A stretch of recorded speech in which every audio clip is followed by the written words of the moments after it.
Hi, and welcome back to Purple Collar Life. As you can see, the Workmaster is back in action.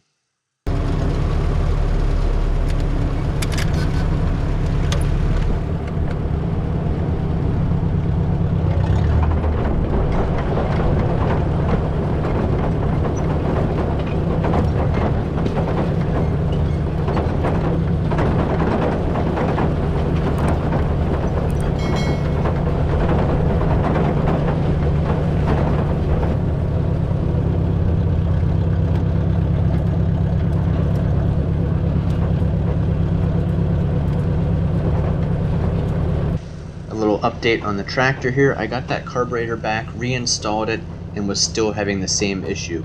So I took the entire tractor up to the mechanic. It was there for a little while, and he did a lot of work to it. It needed the timing reset. It needed the new points, some work on the carburetor, just tuning it up to where it needed to be to match up with the rest of the tractor running. So here I'm working on moving the last little bit of firewood that Jennifer once moved from behind the house.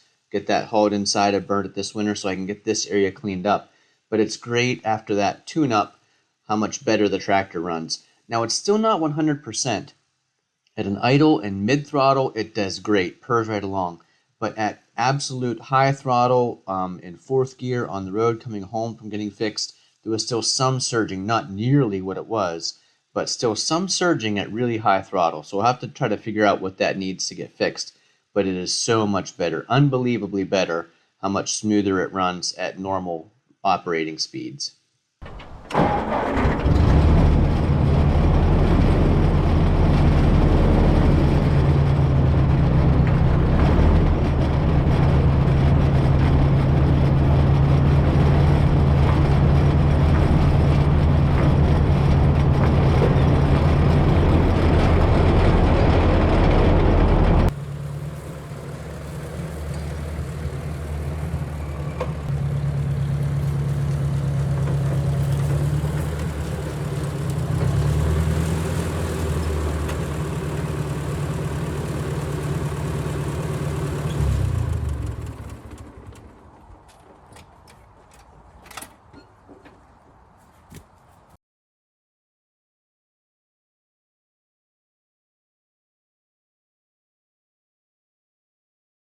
All right, we've got a lot of junk left in here, and that actually gives us a good excuse to take the tractor up the hill where we've been stuck in the mud with the side-by-side, get rid of all this junk, and it'll just kind of be a test run for the tractor. Here in the yard, it has really been purring, sounds great, feels great, so we'll give it a little bit of a load test climbing that hill in the mud, and hopefully we'll keep running just the same way we are, which seems to be much improved from where we were.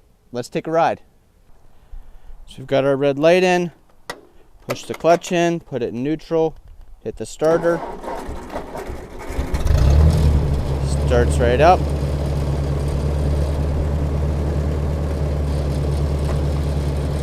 Go in first gear.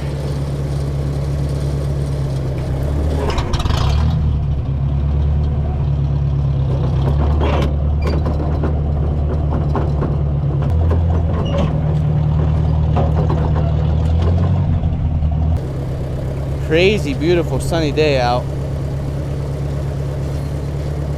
Nice day to be working outside.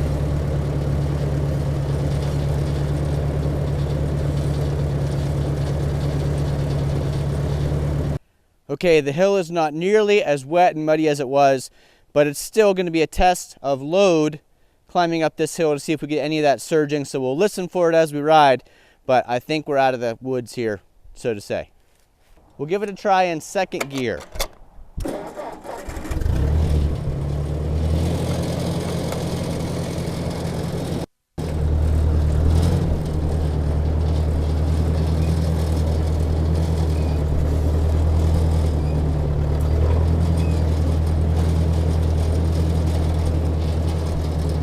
Already can tell way better.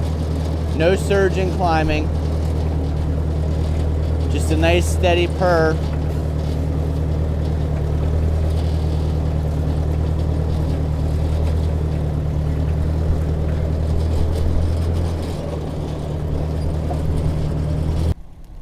Can see those big tractor lugs dig right in we would have been spinning for sure with the side-by-side.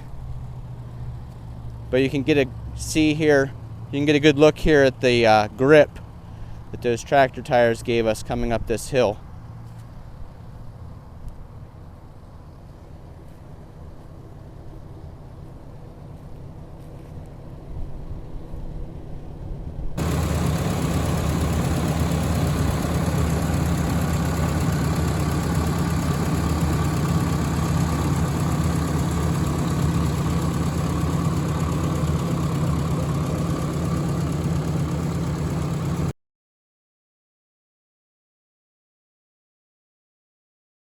Well, it's great to have the tractor back to purring like a kitten. I guess you could say what it needed was a tune-up. All those things that the mechanic did were pretty much things that you would do during a tune-up. Adjusting the timing, resetting the points in the distributor cap, checking those spark plug gaps or replacing them if necessary, checking the filter and the fuel sediment bowl and the gasket and the carburetor. All that stuff that was done to make this tractor run properly again was basically a tune-up. So there we go. All that time I struggled with trying to set the carburetor correctly, what it needed was a tune-up. One of the things we did talk about when I was talking to the mechanic, he said, do you shut your fuel off whenever you turn the tractor off? And I absolutely do. But for those of you that don't, if you've got a gas-powered tractor, it's a good idea to turn the fuel off when you're not running the tractor. On this Ford Workmaster, that fuel shut-off is not at the sediment bowl. It's actually underneath the fuel tank. Right there, you're looking at it, that small brass screw. That's the fuel shut off right at the bottom of the tank. So when you turn the fuel off there, it doesn't even let the fuel run down to the sediment bowl line. And there's a couple reasons you do want to turn that fuel off. First of all, if you would have a leak anywhere, you don't want that gas leaking throughout your garage or barn. Especially if you have a heated garage or heated barn, you don't want those fuel fumes or vapor in that space when you're heating it in the wintertime. Another reason is turning the fuel off keeps that fuel from sitting in the carburetor and leaking down through the carburetor, which can cause problems with the carburetor. So you can see here, everything's all buttoned up, put back together. I do need to get a new gasket for the fuel sediment bowl and a new screen. So I'm ordering those tonight off of either Amazon or eBay to get them here. I did check locally. I always like to buy locally. Our Rural King and Tractor Supply did not have those parts for this tractor. You know, if you watched our channel and you know we also have the Ford 8N, I will say it's easier to get parts for the 8N. They are more readily available. So if you needed, let's say, a muffler or a manifold or even a carburetor or the fuel sediment bowl, those parts are really easy to find for a Ford 8N, 9N, or 2N. A little bit more difficult to find everyday parts like that for the Ford Workmaster. Like I said, this one is a 641 model. But really glad to have it back in action here. We definitely missed it while it was away. We're going to go ahead and go on a little bit more of a tractor ride up through the electric right away, just to enjoy having the tractor back on such a beautiful day in the middle of February. Keep our eyes peeled here for any deer. I haven't seen any while I've been out working, but now that I've got the tractor out, they will be coming in because they like to hang out and see what I'm working on.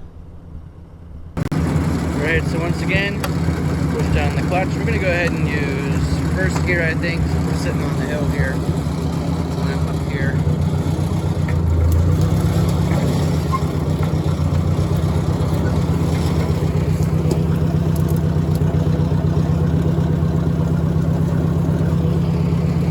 Hopefully on camera you can pick up that nice purr that we've got. Running at low idle, we're just easy to keep climbing up this hill. The 641 has a lot of power. You will feel a difference if you're used to the N-series tractor, like the 8N or the 9N. You'll feel a big difference in the 600 series and an even bigger difference in the 800 series Ford tractors. Here's a couple of my firewood totes that are emptied out. I showed those in a previous video about how much wood have you guys burned this winter. We've burned through a full cord.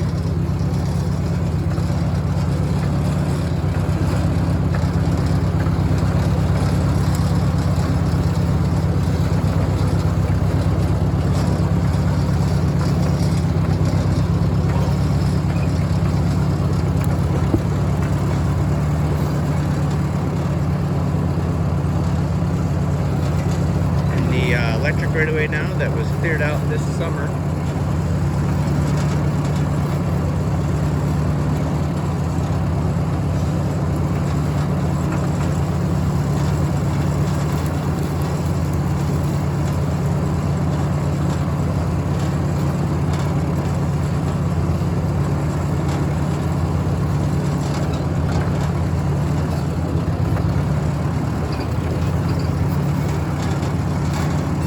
Started calling this the pine tree path.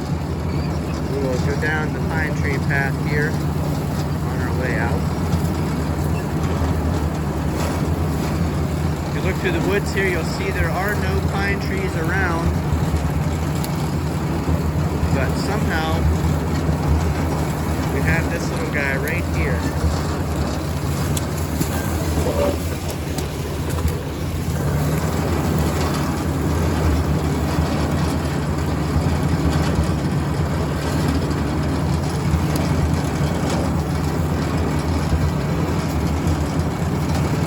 Today's one of those days where you just really appreciate having land. Oh, there's some more pine trees. Look at that. So we've got one there, a little one below it. I don't know if you can see it or not, but there's one right there. Looking up here, we've got one small pine there. And then there's a little pine hiding behind these two oak trees. See if I can give you a look at it here. Right there, look at that pine coming up right behind those oak trees. Right there. That's interesting.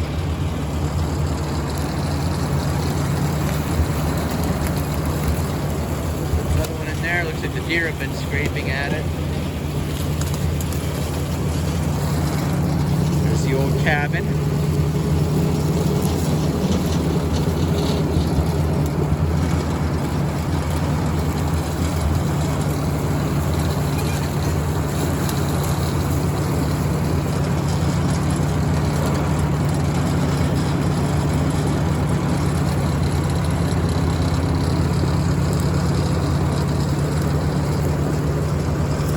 Out to our firewood path here.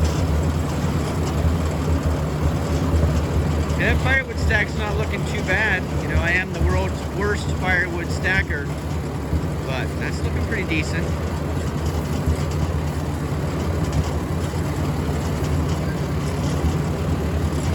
Less good here on the right side than on the left side.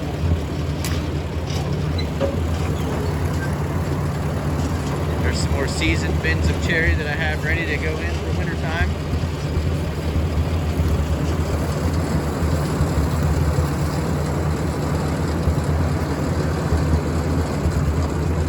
Alright, that'll conclude today's tour. Don't forget to tip your driver. Hopefully you enjoyed this video about the Workmaster running properly. Now I'll put some clips in here at the end and throughout of that work we did trying to work on the carburetor before we knew it was not the carburetor that was the issue. Thanks for watching. We'll see you again the next time.